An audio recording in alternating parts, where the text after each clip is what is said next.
For more, I'm joined from Singapore by Josh Kennedy-White, who runs a consultancy division X, which advises companies essentially on cyber risk. Now, Josh, first off, tell us, cyber risks obviously have increased now with many more people working from home. But what are some of the big things that companies and employees should be wary of?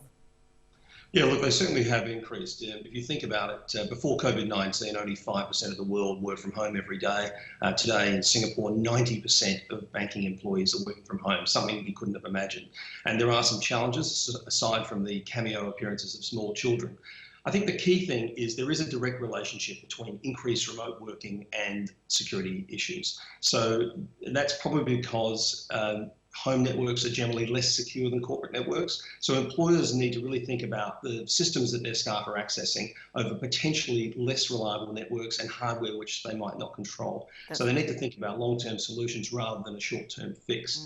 And this is about balancing the urgent, getting people operational, with the important, that's the longer-term. But Josh, we know that we've seen this huge explosion in the use of apps like Zoom, obviously Skype as well. They're not impervious, these concerns around cybersecurity. So just how reliable is this technology? Can it sustain this rise, this explosion in usage? Yeah, look, it's a great question. I suppose on the first level, every app has vulnerabilities and absolute security is absolutely impossible. The question is sustain, right? So I think that it's far more sustainable than buildings and hard infrastructure. So I think on that level it can. We're obviously seeing congestion issues, people work from home, someone's running Netflix in the background, it's a drag on everything. But I think the key thing is around adjusting to the new normal and then really having the systems in place to ensure that it is secure.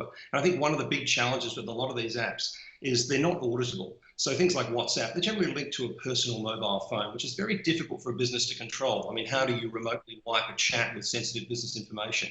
And you need to ensure that these systems are compliant. So for a lot of banking and regulated industries, things like WhatsApp don't really meet that bar. But the good news is there are companies out there that are adapting who can effectively wrap security into existing tools to make them more secure. There's a very innovative company called SQR Systems in the UK that's addressing that problem right now. And I think businesses really need to think about this.